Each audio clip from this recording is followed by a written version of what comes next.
അതുകൊണ്ട് ഇവരുടെ ഏത് പ്രതിഷേധത്തിലും പ്രതീകാത്മകമായി ഇവർ കൊണ്ടുവന്നൊരു സാധനമാണ് ഷൂ നക്കി. രാഷ്ട്രത്തെക്കുറിച്ച് ആരെന്ന് പറഞ്ഞാൽ അയാൾ ഷൂ നക്കിയാണ്. അവിടുന്ന് സാലറി 2,25,000 മറ്റോ ശമ്പളമാണ് ഓർത്തണം. ഇതേ സമയത്ത് അവിടുന്ന് ശമ്പളം മേടിക്കുന്നു. സി പാസിന് ഡയറക്ടർ ഏതാണ്ട് 3 ലക്ഷം രൂപ പെർ മന്ത് സി പാസിന് ശമ്പളം മേടിക്കുക. സിൻഡിക്കേറ്റ് പറഞ്ഞു അധ്യാപക, അതായത് ആ കോളേജ് പ്രിൻസിപ്പൽ ഭാഗത്ത് തെറ്റൊന്നുമില്ലെന്ന്. ആർഷോയ്ക്ക് ജാഗ്രത കുറവുണ്ടായെന്ന്. നടപടിയൊന്നും വേണ്ട, ജാഗ്രത കുറവ്. അവരുടെ സിൻഡിക്കേറ്റിൻ്റെ, അതായത് പ്രൊമോട്ട് ചെയ്ത് വിട്ടത്, UG പാസ്സാകാത്ത ഒരാളെ PGക്ക് അഡ്മിഷൻ കൊടുത്തത് ജാഗ്രത കുറവ്. അയാൾ കോഴ്സ് വേണ്ടാന്ന് കരുതി പോവുകയും ചെയ്തു. അപ്പോൾ ആരും ശിക്ഷിക്കപ്പെടുന്നില്ല, ഒന്നുമില്ല. ഈ സാധനം രാഷ്ട്രീയപരമല്ല, ഏറ്റവും കൃത്യമായി തന്നെ അതാത് മേഖലകളിൽ. അതുതന്നെയാണ് ഈ VC രജിസ്ട്രാർ ഇവർ രണ്ടുപേരും ഈ വിഷയത്തിൽ എടുത്ത സമീപനം. അവരോട് പറഞ്ഞു, നോട്ടീസ് കൊടുത്തു. നമസ്കാരം, ഭാരത് ലൈവിലേക്ക് സ്വാഗതം. നമസ്കാരം ശ്രീ അരുൺ മോഹൻ. സ്റ്റേറ്റിന് വലിയ പങ്കാളിത്തമൊന്നുമില്ല. അത് പല യൂണിവേഴ്സിറ്റിക്ക് സ്റ്റാറ്റ്യൂട്ട് ഡിഫറൻ്റ് ആണ്, ഫിനാൻഷ്യൽ റൂൾസും റെഗുലേഷൻസും ഒക്കെ ഡിഫറൻ്റ് ആണ്. പക്ഷേ ഇത് 3.25 ലക്ഷം രൂപ ഭരണാനുമതി കൊടുത്തു. 2,80,000 രൂപ യൂണിവേഴ്സിറ്റി യൂണിയന് നൽകി. അവർ ഈ പ്രചരണ പ്രവർത്തനം നടത്തിയതും അതേപോലെ അതിൽ പങ്കെടുക്കാൻ വരുന്ന ഡെലിഗേറ്റ്സിന് പിന്നെ ടിക്കറ്റ് ബുക്ക് ചെയ്തതുമായിട്ടൊക്കെ ഇവർക്ക് കുറേ പൈസയൊക്കെ ചിലവായി. അവരോട് മാന്യമായ രീതിയിൽ അതെടുത്ത് മാറ്റണം, ഇത് നമ്മുടെ ചട്ടത്തിന് വിരുദ്ധമാണ്, പരിപാടിക്ക് ഒന്നും എതിരല്ല, പക്ഷേ അതെടുത്ത് മാറ്റണം, ഇങ്ങനെ ഇത് ക്യാമ്പസിൽ ശരിയായി നോട്ടീസ് ഇഷ്യൂ ചെയ്തു. അതിനൊരു മറുപടി കൊടുക്കുകയാണെന്ന് കേട്ടെ, ഞങ്ങളത് കൃത്യമായിട്ട് മാറ്റിക്കോളാം. അതിൽ രാഷ്ട്രീയം കടന്നു വരാത്ത രീതിയിൽ പരിപാടി മോണിറ്റർ ചെയ്യാനുള്ള സംവിധാനം യൂണിവേഴ്സിറ്റിയിൽ നിന്ന് ഒരുക്കിയാൽ ഞങ്ങൾ സഹകരിക്കാം എന്ന് ഈ യൂണിയൻ പറഞ്ഞിരുന്നെങ്കിൽ ഒരു പ്രശ്നമില്ല. നേരെ മറിച്ച് അവരെന്താ ചെയ്തത്?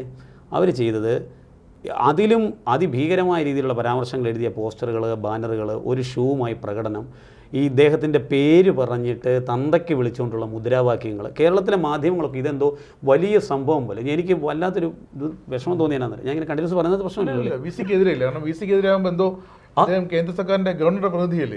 അതെ അതെ അതെ, ചാൻസലറുടെ പ്രതിനിധിയാണ്. ചാൻസലറുടെ പ്രതിനിധി എന്നുള്ളത് അതായിരിക്കും ഇവരെ സംബന്ധിച്ച്. അതായത് അവിടെ രാഷ്ട്രീയം മാത്രമാണ് കാണുന്നത് ഇവർ.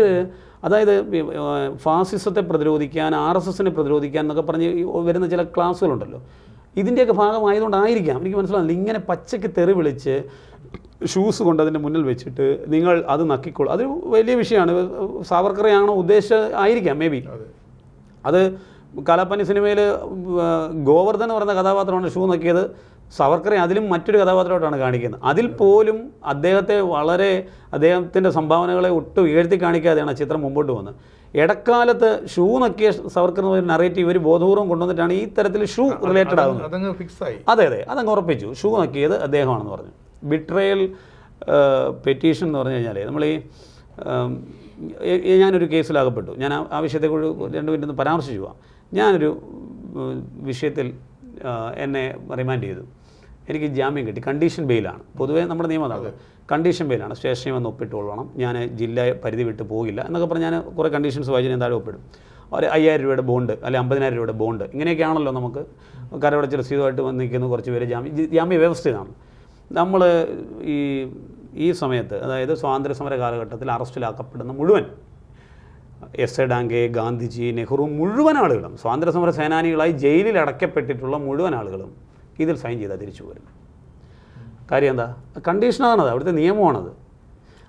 അതിനെ ബ്രിട്ടീഷ് നിയമം അതെ നമ്മളിപ്പോഴും ഫോളോ ചെയ്യുന്നു. അത് ഇപ്പോൾ നമ്മൾ ഫോളോ ചെയ്യുന്നു. ഈ നിയമം അന്നും ഉണ്ടായിരുന്നു. അതെ, ഈ നിയമം അന്നും ഉണ്ട്, ഇന്നുണ്ട്. ഇന്നിപ്പോൾ അമേരിക്കയിൽ പോകണമെങ്കിൽ ശരിക്കും പ്രേക്ഷകർ മനസ്സിലാക്കേണ്ട ഒരു കാര്യമാണ്, അമേരിക്കൻ വിസ കിട്ടണമെങ്കിൽ ഞാൻ കമ്മ്യൂണിസ്റ്റ് അല്ലാന്ന് എഴുതി ഒപ്പിട്ട് കൊടുക്കണം. കേരളത്തിൽ എത്ര കമ്മ്യൂണിസ്റ്റ് നേതാക്കന്മാർ അമേരിക്ക വിസിറ്റ് ചെയ്തിട്ടുണ്ടോ? അവർ മുഴുവൻ ഇത് ഒപ്പിട്ട് കൊടുത്തിട്ടുണ്ട്.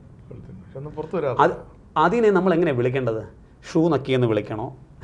ഇത് പക്ഷേ അവർ കൊണ്ടുവന്ന നറേറ്റീവ് എങ്ങനെയാണെന്ന് നോക്കൂ. ഇങ്ങനെ ഒരു അതല്ലാതെ ഈ ഞാൻ പറയുമ്പോൾ രാഷ്ട്രപിതാവിനെ പറഞ്ഞത് ഒരു കാരണവശാലും അങ്ങനെ പറയാൻ ആഗ്രഹിച്ചതല്ല. പക്ഷേ ഗാന്ധിജി, ഞാനിത് ഒരു ചർച്ചാവേളയിൽ ഒരാളിത് ചോദിച്ച സമയത്ത് ഞാൻ ഗാന്ധിജി സൈൻ ചെയ്ത് കൊടുത്ത പേപ്പർ എൻ്റെ കയ്യിരിക്കുക. ഇപ്പോൾ നെറ്റിൽ കാര്യം, ഇതിപ്പോൾ വിരൽത്തുമ്പിലല്ലേ ലോകം. ഇത് എത്ര കാലം മനുഷ്യൻ ഞാൻ കാണിച്ചു. അങ്ങനെയാണെങ്കിൽ ഞാൻ വിശ്വസിക്കുന്നില്ല ഗാന്ധിജി മാപ്പ് പറഞ്ഞാണെന്ന്. നിങ്ങൾ സവർക്കർ മാപ്പ് പറഞ്ഞാണെങ്കിൽ ഗാന്ധിജി മാപ്പ് പറഞ്ഞെന്ന് പറയേണ്ടി വരും എന്ന് പറഞ്ഞ് ഇത് അങ്ങോട്ട് അയച്ചു കൊടുത്തു വിളിക്കും. ഇതൊന്ന് നോക്കാൻ പറഞ്ഞു നിങ്ങൾ.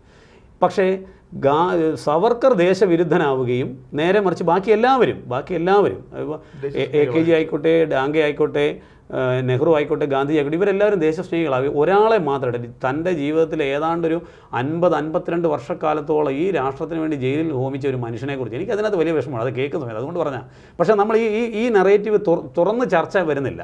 നേരെ മറിച്ച് ഇത് ഒരു വിദ്യാർത്ഥി സമൂഹത്തിന് മുഴുവൻ ഇങ്ങനെ അങ്ങ് വിശ്വസിപ്പിക്കുക. അതുകൊണ്ട് ഇവരുടെ ഏത് പ്രതിഷേധത്തിലും പ്രതീകാത്മകമായി ഇവർ കൊണ്ടുവന്നൊരു സാധനമാണ് ഷൂ നക്കി. രാഷ്ട്രത്തെക്കുറിച്ച് ആരെന്ന് പറഞ്ഞാൽ അയാൾ ഷൂ നക്കിയാണ്. അപ്പം രാഷ്ട്രവിരുദ്ധരായ ആളുകൾ എന്തോ വലിയ ഇതിലെ ഏറ്റവും വലിയൊരു കോമഡിയാണ് ഈ ഒരു കാര്യത്തിൽ തന്നെ. ക്വിറ്റ് ഇന്ത്യ സമരകാലത്ത് റെജിനാൾഡ് മാക്സ്വെൽ എന്ന് പറയുന്ന ബ്രിട്ടീഷ് ഉദ്യോഗസ്ഥന് അന്നത്തെ കമ്മ്യൂണിസ്റ്റ് പാർട്ടിയുടെ ജനറൽ സെക്രട്ടറി, അതായത് ഇപ്പം നമ്മുടെ CPM ആണെങ്കിൽ MA ബേബിയുടെ സ്ഥാനത്തിരിക്കുന്ന മറ്റേ ഡി രാജ്യം മറ്റാണ് തോന്നുന്നത്, അതായത് പിളർന്നല്ലോ, അതിന് ഒറ്റ കമ്മ്യൂണിസ്റ്റ് പാർട്ടി ആയിരിക്കുന്ന സമയത്ത് അന്നത്തെ പ്യൂറൻ ചന്ദ് ജോഷി, PC ജോഷി, അദ്ദേഹം പാരസ്യമായിട്ട് എഴുതിക്കുന്നത് എന്ത് പണി ചെയ്യാനും ഞങ്ങൾ തയ്യാറാണ്. ഞാൻ അത് വെച്ചുതരാം. അതിനെ അപ്പോൾ എന്താ വിളിക്കേണ്ടേ? ആ കത്തിനെ എന്താണ് വിളിക്കേണ്ടത്? അതായത് ഞങ്ങൾ നിങ്ങൾക്കൊപ്പം ചേർന്ന് ക്വിറ്റ് ഇന്ത്യ സമരത്തെ ഒറ്റുകൊടുക്കാൻ എന്ത് ചെയ്യാനും ഞങ്ങൾ തയ്യാറാണെന്ന് PC ജോഷി എഴുതിയ കത്ത് പബ്ലിക് ഡൊമൈനിൽ അവൈലബിൾ ആയിരിക്കെ ഇങ്ങനെയാണ് ഈ ചരിത്രത്തെ വളച്ചൊടിച്ച് ഇവരുടെ ഒരു പക്ഷം മാത്രം പിടിച്ചിട്ട് ഒരു നറേറ്റീവ് ഒരു സെറ്റ് ചെയ്ത്. പക്ഷേ ഇതിപ്പോൾ എല്ലാവരും ചർച്ച ചെയ്ത് തുടങ്ങി. ആരാണ് രാജ്യത്തെ ഒറ്റിയതെന്നും ആരായിരുന്നു ദേശസ്നേഹികളെന്നുള്ള യാഥാർത്ഥ്യമൊക്കെ ഇന്ന് ജനങ്ങൾക്ക് മനസ്സിലായി. പക്ഷേ സാവർക്കറുടെ വിഷയം വന്നുകൊണ്ട് ഞാനത് സൂചിപ്പിച്ചു. ഇങ്ങനെ അദ്ദേഹത്തിന് ഒരു വലിയൊരു ഷൂ ഉണ്ട്, അദ്ദേഹത്തിൻ്റെ റൂമിൻ്റെ മുന്നേ കൊണ്ടുവച്ചു. എന്നിട്ട് അവിടെ ബോർഡ് എഴുതി വെച്ചിരിക്കും, നിങ്ങൾ ഇങ്ങനെ പ്രൊവോക്ക് ചെയ്യാണ് ബോധം. പക്ഷേ എനിക്ക് തോന്നുന്നില്ല, ഞാൻ മനസ്സിലാക്കിയെടുത്തോളം പുതിയ VC സംബന്ധിച്ചോളം ഇതൊന്നും പുള്ളിയെ സംബന്ധിച്ചൊരു പ്രശ്നമല്ല. അദ്ദേഹം യൂണിവേഴ്സിറ്റി, ഞാൻ പറഞ്ഞല്ലോ, ഒരു രാഷ്ട്രീയവും അതിനുള്ളിലേക്ക് അങ്ങനെ കടന്നു വരണമെന്ന് ആഗ്രഹിക്കുന്ന ആളല്ല. ചാൻസലർ നോമിനേറ്റ് ചെയ്ത് സെനറ്റിലേക്ക് രാഷ്ട്രീയക്കാരെ വിട്ടു എന്ന് പറഞ്ഞിട്ടാണ് ഏഷ്യാനെറ്റ്, 24, റിപ്പോർട്ടർ അടക്കമുള്ള എല്ലാ മാധ്യമങ്ങളും വലിയ ചർച്ചയിലേക്ക് പോയ സമയത്ത് ശരിക്കും അഭിമാനത്തോടു കൂടി തന്നെ ഒരു സെനറ്റ് മെമ്പർ ചെയ്ത് എനിക്ക് പറയാം, എന്നെ ഏത് നോമിനിയായിട്ടാണ് ബഹുമാനപ്പെട്ട ഗവർണർ അങ്ങോട്ട് അയച്ചെന്നുള്ള പൂർണ്ണ ബോധ്യം എനിക്കുണ്ട്. കാര്യം അത് രാഷ്ട്രീയ നോമിനി എന്നുള്ള രീതിയിലല്ല. Cultural activist, recognised cultural activist എന്ന് കൃത്യമായി പറയുന്നുണ്ട്. കാര്യം അതിൻ്റെ പ്രൂഫ് ലോക്ഭവനിൽ അവർ പരിശോധിക്കും. അല്ല വെറുതെ നിൽക്കുന്ന ഒരാളെ പിടിച്ച് സെനറ്റ് വിടാൻ പറ്റുമോ? ജേർണലിസ്റ്റ്, അഡ്വക്കേറ്റ്, ഇങ്ങനെ അതുപോലെ ഇൻഡസ്ട്രിയൽ മേഖലയിൽ നിന്നൊരു റെപ്രസെൻറ്റേറ്റീവ്, ഇങ്ങനെയൊക്കെയാണ് അത് ഞാൻ പറഞ്ഞത് യൂണിവേഴ്സിറ്റി ആക്റ്റാണ്. അല്ലാതെ ലോക്ഭവന് പ്രവർത്തിക്കാൻ സാധിക്കത്തില്ല. അങ്ങനെ അല്ലായിരുന്നെങ്കിൽ ഇവർക്ക് എന്ത് ചെയ്യാം? നിയമപരമായി ഇവർക്ക് നേരിടാം. സെനറ്റിലേക്കുള്ള ഒരാളെ അയോഗ്യനാക്കണം എന്ന് പറഞ്ഞ് നിയമപരമായി എന്തുകൊണ്ടാണ് പോഞ്ഞ്? ഫ്രട്ടേണിറ്റി മൂവ്മെൻറ്റ് വരെ ഈ കോട്ടയം ജില്ലയിൽ അവരില്ല. ഈരാറ്റുപേട്ടെന്നെങ്ങാണ്ട് കുറച്ച് പേര് വന്നു അവിടെ പ്രതിഷേധിക്കാൻ. ഒന്നാലോചിക്കുക, ആൻറ്റി നാഷണൽ, ഞാൻ അങ്ങനെ പറയാൻ ആഗ്രഹിക്കുന്നുള്ളൂ. ആൻറ്റി നാഷണൽ എന്ന് ഞാൻ മനസ്സിൽ കരുതിയിട്ടുള്ള മുഴുവൻ സംഘടനകളെ ഞാനവിടെ കണ്ടു. ഇവരെല്ലാവരും കൂടി വരും. ഇവരാരും എന്തുകൊണ്ട് കോർട്ടിൽ പോയില്ല? കാര്യം അവർക്കറിയാം ഈ സാധനം രാഷ്ട്രീയപരമല്ല, ഏറ്റവും കൃത്യമായി തന്നെ അതാത് മേഖലകളിൽ. അതുതന്നെയാണ് ഈ VC രജിസ്ട്രാർ ഇവർ രണ്ടുപേരും ഈ വിഷയത്തിൽ എടുത്ത സമീപനം. അവരോട് പറഞ്ഞു, നോട്ടീസ് കൊടുത്തപ്പോൾ ഒരു നോട്ടീസിന് മറുപടി കൊടുത്തത് തൃപ്തികരമല്ല, അതിൽ രാഷ്ട്രീയമില്ല എന്നൊക്കെ പറഞ്ഞ് വേഗമായിട്ട് ഒരു മെസ്സേജാണ് അവർ റിപ്ലൈ കൊടുത്തത്, ഒരു കത്താണ് അവർ തിരിച്ചു കൊടുത്തത്. സ്വാഭാവികമായിട്ടും അടുത്ത നടപടി എന്നുള്ള രീതിക്ക് അവരോട് പറഞ്ഞു, പണം തിരികെ അടയ്ക്കുക, നിങ്ങൾക്ക് പരിപാടി നടത്തുന്നതിന് തടസ്സമൊന്നുമില്ല, പക്ഷേ UGC ഫണ്ട് തരത്തില്ല. ഇനി അനുവദിക്കേണ്ട ബാക്കി പൈസ 2,80,000 രൂപ കൊടുത്തു. ബാക്കി 3.25 ലക്ഷം രൂപ ഭരണാനുമതി ആയതാണ്, അതില്ല. പണം തിരിച്ചടയ്ക്കണം. പണം തിരിച്ചടയ്ക്കാത്ത പക്ഷം യൂണിവേഴ്സിറ്റി യൂണിയൻ്റെ ചുമതലപ്പെട്ട വിദ്യാർത്ഥികളുണ്ടല്ലോ, അവർ ക്യാമ്പസിൽ പഠിച്ചിറങ്ങി പുറത്ത് പോകുമ്പോൾ SL സർട്ടിഫിക്കറ്റ് കൊണ്ട് സബ്മിറ്റ് ചെയ്തിട്ടുണ്ട്, അതുപോലും കിട്ടുകയില്ല. ഇതാണ് യാഥാർത്ഥ്യം. ഈ കുട്ടികൾ പെടത്തില്ലേ, അവരെവിടുന്നൊക്കെ പിരിച്ചിനി കൊണ്ട് കൊടുക്കും. അവർക്കിന് വേറെ നിവൃത്തി. ചിലപ്പോൾ ഒരു പക്ഷേ പാർട്ടി സഹായിച്ചില്ലെങ്കിൽ ഈ കുട്ടികളുടെ വേണ്ട കയ്യിൽ നിന്ന് വേണ്ടി പൈസ മുഴുവൻ മുടക്കാൻ എനിക്ക് സത്യം പറഞ്ഞാൽ ഈ കുട്ടികളെക്കുറിച്ച് ഒരു സഹതാപം തോന്നുന്നുണ്ട്. അവർ ആ യൂണിവേഴ്സിറ്റി യൂണിയൻ ചെയർമാൻ പയ്യനൊക്കെ ഒരു ധാരണയോ ഈ സംഘടനയെക്കുറിച്ചൊന്നും വലിയ ധാരണയൊന്നും ഇല്ലാത്ത ഒരാളാണ്. അവിടെ 10-32 വയസ്സുള്ള ഒരു പയ്യൻ, ജില്ലാ സെക്രട്ടറി ഒരു പയ്യനോട് പഠിപ്പിക്കാൻ, അത് ഇവരുടെ സ്ഥിരം പരിപാടിയാണല്ലോ. ഐഷി ഘോഷ് 32 വയസ്സുള്ള ഐഷി ഘോഷ് 2008 മറ്റോടെ ജോയിൻ ചെയ്തത്. നമ്മൾ പഠിക്കാൻ കയറിയ സംഘടനയെ വളർത്തുക, പഠിക്കുക, പോരാടുക എന്ന് ഇവർ പറയുന്നത് നേതാക്കന്മാരുടെ കാര്യം കറക്റ്റാണ്. പഠിക്കുന്നുണ്ടോ എന്ന് എനിക്കറിയില്ല. കാര്യം ഒരു UG കഴിഞ്ഞാൽ അന്ന് അടുത്ത് UG എടുക്കുക. ആർഷോ ഈ കഴിഞ്ഞിടയ്ക്ക് വരെ 36 വയസ്സ് മറ്റുണ്ട്. PM ആർഷോ SFയുടെ സംസ്ഥാന സെക്രട്ടറി ആയിരുന്നു. അയാൾ മഹാരാജാസ് കോളേജിൽ അതിലൊരു അതെ ആ വിഷയത്തിൽ പരാതി കൊടുത്ത് ഞാനാണ് ഇപ്പോൾ എൻക്വയറി നടന്നുകൊണ്ടിരിക്കുക. അതായത് സിൻഡിക്കേറ്റ് പറഞ്ഞു അതായത് ആ കോളേജ് പ്രിൻസിപ്പൽ ഭാഗത്ത് തെറ്റൊന്നുമില്ലെന്ന്. ആർഷോയ്ക്ക് ജാഗ്രത കുറവുണ്ടായാണ്. നടപടിയൊന്നും വേണ്ട, ജാഗ്രത കുറവ്. അവരുടെ സിൻഡിക്കേറ്റിൻ്റെ, അതായത് പ്രൊമോട്ട് ചെയ്ത് വിട്ടത്, UG പാസ്സാകാത്ത ഒരാളെ PGക്ക് അഡ്മിഷൻ കൊടുത്തത് ജാഗ്രത കുറവ്. അയാൾ കോഴ്സ് വേണ്ടാന്ന് കരുതി പോവുകയും ചെയ്തു. അപ്പോൾ ആരും ശിക്ഷിക്കപ്പെടുന്നില്ല, ഒന്നുമില്ല. ഒന്ന് ആലോചിച്ച് നോക്കണം, എത്ര ഗുരുതരമായ അനാസ്ഥ കാണിച്ച് അവർ സർവീസിൽ നിന്ന് മാറ്റി നിർത്തണ്ടല്ലേ. അവർക്ക് ജാഗ്രത കുറവ്, ആരുടെയും പേരിൽ ഒരു ആക്ഷനും ഇല്ല. അപ്പോൾ ഇത് തീരുമാനിക്കുന്ന ആരാ? സിൻഡിക്കേറ്റാണ്. ഈ സിൻഡിക്കേറ്റും കംപ്ലീറ്റ് ലെഫ്റ്റ്. അപ്പോൾ ഈ എക്കോസിസ്റ്റം ഉണ്ടല്ലോ, ഇവിടെ നിന്ന് എന്ത് തോന്നിയ ദിവസം കാണിച്ചു ഞങ്ങൾ പ്രൊട്ടക്റ്റ് ചെയ്യാനുണ്ട്. അപ്പോൾ വിദ്യാർത്ഥികൾക്ക് എന്തും കാണിക്കാം, അവരുടെ സംഘടനയിൽപ്പെട്ട അധ്യാപകർക്ക് എന്തും കാണിക്കാം. ഇനി വളരെ ഗൗരവകരമായ, ഞാനിപ്പം ആദ്യമായ ഒരു മാധ്യമത്തോട് തുറന്നു പറയുകയാണ്, ഞാൻ കൂടുതൽ വിശദാംശങ്ങൾ ഇപ്പോൾ പറയുന്നില്ല, കാര്യം അത് വളരെ വിശദമായി എല്ലാ തെളിവുകളും കയ്യിലെത്തിയതിന് ശേഷം മുഴുവൻ മാധ്യമങ്ങളോടും പറയാൻ വേണ്ടിയിരിക്കുന്ന കുറേ വിഷയങ്ങളുണ്ട്. ഈ MG സർവകലാശാലയിൽ തന്നെ ഒരേ സമയം CPAS എന്ന് പറഞ്ഞൊരു സ്ഥാപനമുണ്ട്. അതായത് മെഡിക്കൽ വിദ്യാർത്ഥികൾക്ക് വേണ്ടി പ്രത്യേക ഒരു ബോർഡുണ്ട്. അവർക്ക് സഹകരണ സ്ഥാപനമാണത്. സഹകരണ സ്ഥാപനമാണ്, പൂർണ്ണമായ സഹകരണ സ്ഥാപനമല്ല. സർക്കാരിൻ്റെ യൂണിവേഴ്സിറ്റിയുടെ ഫണ്ട് ഉപയോഗിച്ചിട്ടാണ് അതിൻ്റെ പ്രവർത്തനം നടക്കുന്നത്. CPASന് ഡയറക്ടറായിട്ട് സിൻഡിക്കേറ്റിൽ നിന്ന് ഒരാൾ പോകും. അതൊരു സീനിയർ പ്രൊഫസറായിരിക്കും. അങ്ങനെ ഒരാൾ കഴിഞ്ഞ കാലം വരെ, ഞാൻ പേരിപ്പോൾ പറയുന്നില്ല, കഴിഞ്ഞ കാലം, ഇന്ന് മാറ്റാൻ ഓർഡറായി, ഈ ദിവസം, കാര്യം പുതിയ സർക്കാർ സ്വാഭാവികമായിട്ടും അത് മാറുമല്ലോ. അദ്ദേഹം ഒരു കോളേജിൽ അധ്യാപനം കൂടിയാണ്.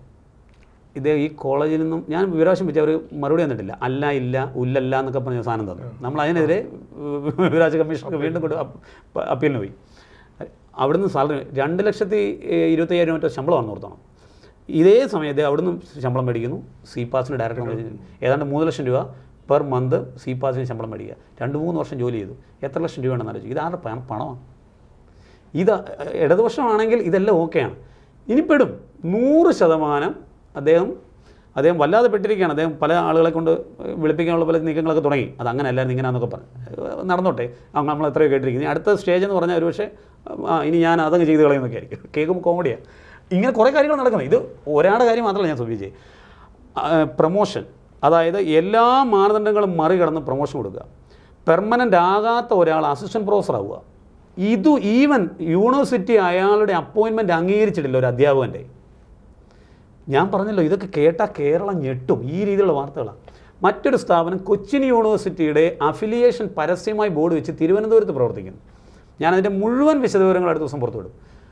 തിരുവനന്തപുരത്ത് Cochin university Cochin university science കുസാറ്റിൻ്റെ അഫിലിയേഷൻ എന്ന് പറഞ്ഞാണ് ഒരു ബോർഡ്. ഒരു PG പ്രോഗ്രാം വരെ ചെയ്യുന്നുണ്ട്. കുസാറ്റ് യൂണിവേഴ്സിറ്റിക്ക് സെൻട്രലിൽ മാത്രമേ PG ചെയ്യാൻ പറ്റൂ, സബ് സെൻട്രൽ പോലും പറ്റത്തില്ല. അഫിലിയേഷൻ ഇല്ല കുസാറ്റിന്, റെക്കഗ്നിഷൻ മാത്രമേ ഉള്ളൂ. റെക്കഗ്നൈസ്ഡ് ബൈ കുസാറ്റ് എന്ന് ബോർഡ് വെക്കാം. ഇത് കുസാറ്റ്. അപ്പം സ്വാഭാവികമായിട്ട് ഞാൻ മനസ്സിലാക്കുന്നത് കുസാറ്റിലെ സിൻഡിക്കേറ്റ് മെമ്പേഴ്സ് ഉൾപ്പെടെയോ അല്ലെങ്കിൽ ഭരണ സംവിധാനങ്ങളോ, VC എന്ന് ഞാൻ പറയുന്നില്ല, എനിക്കറിയത്തില്ലാത്തതുകൊണ്ട് ഞാൻ പറയുന്നില്ല, അങ്ങനെ പ്രധാനപ്പെട്ട ആളുകൾ അറിയാതെ ഒരു കാരണവശാലും നടക്കത്തില്ല. മൊത്തം കുത്തഴിഞ്ഞ് കിടക്കുകയാണ്, മുഴുവൻ കുത്തഴിഞ്ഞ്. കേരളത്തിൽ ഇടതുപക്ഷം ഇതിനെ നശിപ്പിച്ച് ഒരു വഴിയാക്കി വെച്ചിരിക്കുകയാണ്. ഓരോ ദിവസവും നമ്മൾ അറിയുന്ന ചില കാര്യങ്ങളും കിട്ടുന്ന ചില തെളിവുകളും നമ്മളെ ഞെട്ടിപ്പിക്കുന്നതാണ്. കോടികളുടെ അഴിമതിയാണ്, കോടികളുടെ. ഇതിൻ്റെ ഞാൻ ഈ പറഞ്ഞ സ്ഥാപനത്തിൻ്റെ ഡയറക്ടർ മുഖ്യമന്ത്രിയാണ്, കേരള മുഖ്യമന്ത്രിയാണ്. അതായത് ചെയർമാൻ, വൈസ് ചെയർമാൻ എന്ന് പറയുന്നത് കേരള ധനകാര്യ വകുപ്പ് മന്ത്രിയാണ്. ഇപ്പോൾ ഭരണം മാറിയ സ്ഥിതിക്ക് എനിക്കറിയാൻ താല്പര്യമുണ്ട്. പുതിയ മുഖ്യമന്ത്രിയും ധനകാര്യ വകുപ്പ് മന്ത്രി അദ്ദേഹം തന്നെയാണല്ലോ. ഞാൻ മുഖ്യമന്ത്രി പരാതി അയച്ചു, ഈ വിഷയത്തിൽ മുഖ്യമന്ത്രിക്ക് പരാതി അയച്ചു. കാര്യം ഈ സ്ഥാപനം ശരിക്കും അംഗീകാരത്തോടു കൂടിയല്ല അങ്ങനെ ചിന്തിച്ചാൽ പ്രവർത്തിക്കുന്നത്. ഇതിൻ്റെ അംഗീകാരം പോലും റദ്ദിയാണ്. കുറേ കുട്ടികൾ അവിടെ ഇപ്പോൾ PhD ഉൾപ്പെടെ ചെയ്യുന്നു. CPMൻ്റെ ഒരു കറക്ക് കമ്പനിയായിട്ട് അത് മാറിയിരിക്കുക. UGC സ്കിൽ സാലറിയാണ്. CPM പറഞ്ഞു വിടുന്ന ആൾക്കാർക്ക് മുഴുവൻ 1.5 ലക്ഷം 2 ലക്ഷം രൂപ ശമ്പളം വെച്ച് 10-200 മനുഷ്യർ ജോലി ചെയ്യുന്നൊരു സ്ഥാപനത്തെക്കുറിച്ചാണ് ഞാനീ പറഞ്ഞു വരുന്നത്. ഇത്രയും വർഷമായിട്ട് കേരളത്തിൽ പ്രവർത്തിച്ചുകൊണ്ടിരിക്കുക. മുഴുവൻ ഡേറ്റാസും സഹിതം അടുത്ത ദിവസം നമ്മളത് പുറത്തുവിടാൻ പോകും. അപ്പോൾ ഇങ്ങനെ ഉന്നത വിദ്യാഭ്യാസ സംരക്ഷണ സമിതി, അതായത് ഹയർ എഡ്യൂക്കേഷൻ പ്രൊട്ടക്ഷൻ കൗൺസിൽ എന്നൊരു പാരലൽ ബോഡി, ഞാനതിൽ ഒരു അംഗം ആണ്. അങ്ങനെ റിട്ടയർഡ് പ്രൊഫസർമാർ, റിട്ടയർഡ് VCമാർ ഒക്കെ ആയിട്ടുള്ള ഈ ദേശീയ ചിന്താധാരയിൽ പ്രവർത്തിക്കുന്ന മനുഷ്യരെല്ലാവരും കൂടിയുള്ളൊരു കൂട്ടായ്മയാണ്. ഈ രംഗത്തെ ശുദ്ധീകരിക്കാൻ ഞങ്ങളാൽ കഴിയുന്ന എല്ലാ പ്രവർത്തനവും ചെയ്യും. അപ്പോൾ ഡേറ്റാസും നമ്മളെ വിശ്വസിക്കുന്ന പല ആളുകൾ തരുന്ന ഡേറ്റ അന്വേഷിച്ച് വളരെ കൃത്യം ഒരു വലിയ സംവിധാനം തന്നെ അതിനുവേണ്ടിയുണ്ട് എല്ലാ സർവകലാശാലകളിലും. അങ്ങനെ പരാതിയുള്ള ആർക്കും അത്തരം പരാതി ന്യായമായി അവരുടെ അരിയർ തടഞ്ഞു വെച്ചത് എത്രയോ കേസുകളാണെന്നറിയോ, രാഷ്ട്രീയം മാത്രം നോക്കിയിട്ട്. പിന്നെ പണം ആവശ്യപ്പെട്ട്, പ്രൊമോഷന് പണം ആവശ്യപ്പെടുകയാണ് സർവകലാശാലയിലിരിക്കുന്ന ടീമുകൾ പറയുകയാണ് പൈസ ഒന്നും ആയിക്കോട്ടെ, ഇല്ലെങ്കിൽ നിങ്ങൾക്കില്ല എന്ന് പറയുന്ന സമയത്ത് ഇതെല്ലാം ഒരു ഭീഷണിയുടെ സ്വരമാണ്. അങ്ങനെ തുറന്നു പറഞ്ഞ കുറേ പരാതികൾ, അതിലെ ഏറ്റവും ഗൗരവമുള്ള 1-2 കാര്യങ്ങളാണ് ഞാനിപ്പോൾ സൂചിപ്പിച്ചത്. ഇത് മുഴുവൻ തെളിവ് സഹിതം കേരള പൊതുസമൂഹത്തിന് മുന്നേ കൊണ്ടുവരണം എന്നാഗ്രഹിച്ച് കുറേ വിദഗ്ധന്മാരും അധ്യാപകരും ഒക്കെ ആയിട്ടുള്ള ആളുകളുടെ ഒരു വലിയ കൂട്ടായ്മ രൂപപ്പെട്ട് വന്നിട്ടുണ്ട്. സേവ് യൂണിവേഴ്സിറ്റി ഫോറം നമ്മൾ പറഞ്ഞത്, സേവ് യൂണിവേഴ്സിറ്റി ഫോറത്തിനൊക്കെ പലപ്പോഴും ഈ മാറ്റർ പലപ്പോഴും കൊടുത്തുകൊണ്ടിരുന്ന ഒരുപാട് പേരുണ്ട്. കാര്യം അല്ലെങ്കിൽ ഒരു ശശികുമാർ സാറിന് മാത്രം ഇരുന്നുണ്ട് ഇത്രയും ഇപ്പോൾ അദ്ദേഹം ഒരു പൊളിറ്റിക്സിൻ്റെ ഭാഗമായി പിന്നെ സിൻഡിക്കേറ്റ് മെമ്പറായി. തീർച്ചയായിട്ടും ഞാൻ പൊളിറ്റിക്സിൻ്റെ ഭാഗമായി എന്ന് പറഞ്ഞാൽ അദ്ദേഹത്തെ കുറച്ച് കാണാൻ വേണ്ടിയിട്ടല്ല. അദ്ദേഹം രജിസ്ട്രാറായിട്ട് റിട്ടയർ ചെയ്ത ആളാണ്. ഈ യൂണിവേഴ്സിറ്റി ആക്റ്റും സ്റ്റാറ്റ്യൂട്ടും ഒക്കെ ഈ പറഞ്ഞ പോലെ വളരെ നല്ല ധാരണയുള്ളതാണ്. അങ്ങനെയുള്ളവരാണ് ശരിക്കും സിൻഡിക്കേറ്റ് വരേണ്ടത് തന്നെയാണ് ഞാൻ ആഗ്രഹിക്കുന്നത്. പക്ഷേ ഞാൻ ഈ പറഞ്ഞ വിഷയമുണ്ടല്ലോ, ഇപ്പോഴത്തെ പുതിയ മുഖ്യമന്ത്രിയും ധനകാര്യ വകുപ്പ് മന്ത്രിയും ഉൾപ്പെടെ ഇതിൻ്റെ ഭാഗമാണോ എന്നുള്ളൊരു ചോദ്യം ചോദിച്ചാൽ അദ്ദേഹത്തിൻ്റെ അഭിപ്രായം എന്തായിരിക്കും അറിയാൻ എനിക്ക് താല്പര്യമുണ്ട്. അതെ, അന്നേരം അപ്പോൾ അദ്ദേഹം ഈ അഭിപ്രായം തന്നെ പറയുമോ എന്നറിയാൻ താല്പര്യമുണ്ട്. കാര്യം ശുദ്ധീകരിക്കുന്ന പ്രോസസ്സിന് ഇറങ്ങിത്തിരിക്കുന്ന സമയത്ത് അത് BJP ആണെങ്കിലും കോൺഗ്രസ് ആണെങ്കിലും CPM ആണെങ്കിലും സർവകലാശാലകളെ തകർക്കുന്ന രീതിയിൽ, അഴിമതി കാണിക്കുന്ന രീതിയിൽ ആര് പെരുമാറി എന്ന് പറഞ്ഞാൽ അത് ചോദ്യം ചെയ്യപ്പെടണം. അതെല്ലാം ചോദ്യം ചെയ്യപ്പെടും. എന്തായാലും ഇനി അങ്ങോട്ട് ഇനി അതിലൊരു ഞാൻ പറയും മഞ്ഞുമലയുടെ ഒരു അറ്റം മാത്രമാണ്. ഇതൊരു ചെറിയ കാര്യമായിട്ട് മാത്രമേ ഞാൻ കാണുന്നുള്ളൂ. ധാർമ്മിക വിജയമാണ്, ശരിയാണ്. MG സർവകലാശാലയെ സംബന്ധിച്ചിടത്തോളം ഇന്നേ വരെ ഇല്ലാത്തൊരു കാര്യമാണ് ആ കാര്യത്തിൽ. അത് ഇനിയിപ്പോൾ അവർ പണപ്പിരിവ് തുടങ്ങിയിട്ടുണ്ട്. അതായത് ഇവരുടെ മുഴുവൻ സംഘടനകൾ ചേർത്ത് അത് നടത്തട്ടെ, അതിനകത്ത് തെറ്റൊന്നുമില്ല. എന്നിട്ട് അവരുടെ രാഷ്ട്രീയം പറയട്ടെ, അത് ശരിയോ തെറ്റോ എന്ന് ഈ കുട്ടികൾ തീരുമാനിക്കട്ടെ, പൊതുസമൂഹം തീരുമാനിക്കട്ടെ. പക്ഷേ അത് UGC ഫണ്ട് ഉപയോഗിച്ച് വേണ്ട എന്ന് പറഞ്ഞ ഒരു കാര്യം. ഈ വിഷയത്തിൽ വിദ്യാർത്ഥി സംഘടന എന്നുള്ളത് ABVP മാത്രം പരാതി കൊടുത്തത്. കേസിനെ അവിടെ കണ്ടില്ല, ഞാൻ MSFനെ കണ്ടില്ല. അങ്ങനെയും കൂടി ഒരു വിഷയമുണ്ട്. ഈ വിഷയം ശ്രദ്ധയിൽപ്പെടുത്തിയ വിദ്യാർത്ഥി സംഘടന അത് ABVP മാത്രമാണ് അവിടെ ചെയ്തത്. സെനറ്റ് അംഗം എന്നുള്ള രീതിയിൽ മുഴുവൻ സെനറ്റ് മെമ്പേഴ്സിൻ്റെയും റെപ്രസെൻറ്റേറ്റീവ് എന്ന രീതിയിലാണ് ഞാൻ പരാതി കൊടുത്തത്. ഞാനൊരു വ്യക്തിപരമായി എന്നുള്ള രീതിയിൽ കൊടുത്ത ഒരു പരാതിയല്ല. പക്ഷേ പരാതിയിൽ പറഞ്ഞിരിക്കുന്ന ചട്ടലംഘനങ്ങൾ കൃത്യമായി ബോധ്യപ്പെട്ടതിൻ്റെ അടിസ്ഥാനത്തിൽ DSW ഡയറക്ടറുണ്ട്, അതായത് students welfare, department of students welfare director. അദ്ദേഹമാണ് ഫൈനൽ ഡിസിഷൻ എടുക്കേണ്ടത്. അദ്ദേഹം കൊടുത്ത റിപ്പോർട്ട് ഇതേപോലെ രാഷ്ട്രീയപരമായ പരാമർശങ്ങൾ ഇതിൽ കടന്നുകൂടി എന്നുള്ളത് ബോധ്യപ്പെട്ടു എന്നുള്ളതാണ്. അതിൻ്റെ അടിസ്ഥാനത്തിൽ കൊടുത്ത പണം മറ്റ് സർവകലാശാലകൾക്കും മറ്റ് അവിടെ ഇത്തരം പരിപാടി സംഘടിപ്പിക്കുന്ന യൂണിയനുകൾക്കും ഒക്കെ ഒരു പാഠമാണ്. അവനവൻ്റെ കൈക്കാശെടുത്ത് സംഘടനാപ്രവർത്തനം ചെയ്യുക. ദയവ് ഇത് പൊതുപണമോ കുട്ടികളുടെ പണം സർക്കാരിൻ്റെ പണം ഉപയോഗിച്ചിട്ട് ഈ പണി ചെയ്യുന്നത് ശരിയല്ല. അത് ന്യായമായ ഒരു കാര്യമാണല്ലോ, അത് ശരി. അത് ചെറിയൊരു സന്ദേശമാണ് ആ രീതി കൊടുത്തിരിക്കുന്നത്. പക്ഷേ ഈ സർവകലാശാലയിൽ നടക്കുന്ന വലിയ അഴിമതികൾക്കെതിരെ വലിയ ജനകീയ പ്രതിരോധങ്ങൾ ഉണ്ടാകേണ്ട സമയം അതിക്രമിച്ചു. ഒരു കാരണവശാലും മുമ്പ് പറഞ്ഞ പോലെ പാർട്ടിയെ വളർത്താൻ വേണ്ടിയിട്ട് ഈ സർവകലാശാല അത് ഒരു വല്ലാത്ത വിഷമം കൊണ്ട് തന്നെ പറഞ്ഞു പോകുന്നതാണ്. 35% 40% സീറ്റ് നമ്മുടെ കേരളത്തിലെ പ്രധാനപ്പെട്ട സർവകലാശാലകളിലെല്ലാം ഒഴിഞ്ഞു കിടക്കുക. പ്രതിവർഷം ഹയർ എഡ്യൂക്കേഷന് വേണ്ടി പലായനം ചെയ്യുന്ന കുട്ടികളുടെ എണ്ണം കണ്ടമാനം വർദ്ധിച്ചുകൊണ്ടിരിക്കുക. നമ്മൾക്ക് ചിന്തിക്കുന്നതിന് വളരെ അപ്പുറത്ത്. 2018 1.29 ലക്ഷം വിദ്യാർത്ഥികളാണ് ഉപരിപഠനത്തിന് വേണ്ടി പുറത്തു പോകേണ്ട സാഹചര്യം ഉണ്ടായത് മൊത്തം ഇന്ത്യയിൽ നിന്ന്. അതിൽ ഇപ്പോൾ അത് നേരെ ഇരട്ടിയായി. 2025 കണക്ക് വന്നപ്പോൾ 2.5 ലക്ഷം വിദ്യാർത്ഥികൾ പുറത്തു വന്നു തുടങ്ങി. മജോറിറ്റി കേരളത്തിൽ നിന്നാവുന്നു. ഞാൻ ഈ ജനസംഖ്യ ആനുപാതികമായി നമ്മൾ ചിന്തിച്ചാൽ നമുക്ക് മനസ്സിലാക്കാൻ സാധിക്കും. നമ്മൾ ഈ വടക്കേ ഇന്ത്യയിലുള്ള സംസ്ഥാനങ്ങളെയൊക്കെ വലിയ കുറ്റം പറഞ്ഞിട്ട് സെൻട്രൽ യൂണിവേഴ്സിറ്റിയിൽ അപ്ലൈ ചെയ്യുന്ന കുട്ടികളുടെ എണ്ണം വളരെയധികം കൂടി. കാര്യം മികച്ച വിദ്യാഭ്യാസം കിട്ടുന്ന IIT IIM സെൻട്രൽ യൂണിവേഴ്സിറ്റി ഒരുപാട് കൂടി. കേരളത്തിലെ സർവകലാശാലകളിൽ മുഴുവൻ സീറ്റ് ഒഴിഞ്ഞു കിടക്കുന്നു. ഇത്രേ ഉള്ള കാര്യം. ഇത് എന്തുകൊണ്ട് സംഭവിക്കുന്നു മനസ്സിലാക്കിയ UGC കൃത്യമായിട്ട് ഇവിടെ ഫണ്ട് കൊടുക്കുന്നുണ്ട്. ഈ UGC ഫണ്ട് ഇപ്പോൾ UGC പുതിയ മാനദണ്ഡങ്ങളിലേക്ക് UGC പോകണമെന്ന് ഞാൻ മനസ്സിലാക്കുന്നത്. വലിയ താമസം അതും പെടും, ശരിക്കും പെടും. കാര്യം കുട്ടികളുടെ എണ്ണത്തിന് ആനുപാതികമായി മാത്രം അധ്യാപകരുടെ പോസ്റ്റ് അത് സ്കൂളുകളിൽ നടക്കുന്ന അതേ പരിപാടി കാര്യം എന്തിനാ. ഞാൻ പഠിച്ച കോളേജിൽ കോളേജ് യൂണിയനിലേക്ക് ഇലക്ട് ചെയ്യപ്പെട്ടു വന്നയാളാണ്. എന്നുവെച്ചാൽ മൊത്തം എത്ര പേരുണ്ടായിരുന്നു എനിക്കറിയാം. യൂണിയനിലേക്ക് ഞാൻ മത്സരിക്കുന്ന സമയത്ത് 2 മുന്നണികളും ഇപ്പോൾ ഈ ഇൻഡിസൊക്കെയുള്ളത് നമ്മളിന്ന് പറയുന്ന സാധനം. ഈ സാധനം ഞാൻ ആദ്യം കാണുന്നത് എൻ്റെ ക്യാമ്പസിലാണ്. അന്ന് KCയും SFIയും ഒരുമിച്ചാണ്. ഞാൻ ABVPയുടെ ജില്ലാ സമിതിയിലുണ്ട്. പിന്നീടാണ് വിദ്യാർത്ഥി സംഘടനാന്തരപ്രധാന വിദ്യാർത്ഥി പക്ഷത്തിലേക്ക് പിന്നീട് കുറേ കാലത്തിന് ശേഷം. പക്ഷേ ഞാൻ മത്സരിക്കുന്ന സമയത്ത് 2000 കുട്ടികൾ എൻ്റെ ക്യാമ്പസിൽ പഠിക്കുന്നുണ്ട്. ഭൂരിപക്ഷം കുട്ടികളും വോട്ട് ചെയ്ത് അങ്ങനെയാണ് ഞാൻ വിജയിച്ചു വന്നത്. എനിക്ക് അതുകൊണ്ട് ഈ കുട്ടികളുടെ എണ്ണം കൃത്യം അറിയാം. ഇപ്പോൾ ആ ക്യാമ്പസിൽ എത്ര കുട്ടികൾ പഠിക്കുന്നത്? 86 കുട്ടികൾ പഠിക്കുന്നത്. 86 കുട്ടികൾ, 200 അധ്യാപകരുണ്ട്. ടീച്ചിങ് നോൺ ടീച്ചിങ് ഇങ്ങനെ എത്ര കോളേജ് ഉണ്ടെന്ന് അറിയോ? കേരളത്തിൽ എത്ര കോളേജുകൾ? 1.5 ലക്ഷം രൂപ 2 ലക്ഷം രൂപ ശമ്പളം മേടിക്കുന്ന ഏതാണ്ട് 100ഓളം അധ്യാപകരുള്ള ക്യാമ്പസിലൊക്കെ കുട്ടികളുടെ എണ്ണം 86 കുട്ടികളാണ്. എന്തിനാണ് ഇങ്ങനെ കാശ് വാരി കൊടുക്കുന്നത്? മുൻകാലങ്ങളിൽ ചെയ്തെല്ലാം കൂടെ മറന്നിട്ട് ഞങ്ങളും കൂടെ കൂടാം എന്ന് പറഞ്ഞാൽ അത് അംഗീകരിക്കാൻ ബുദ്ധിമുട്ടാണ്. ഇതുവരെ കാണിച്ച മുഴുവൻ തോന്നിയവാസത്തിന് ഇവർ മറുപടി പറയണം. അങ്ങടക്കമുള്ള ആ ഒരു പ്രസ്ഥാനത്തിൻ്റെ ഒരു ടീമിൻ്റെ ശ്രമങ്ങൾ മുന്നോട്ട് പോകട്ടെ. എല്ലാവിധ ആശംസകളും.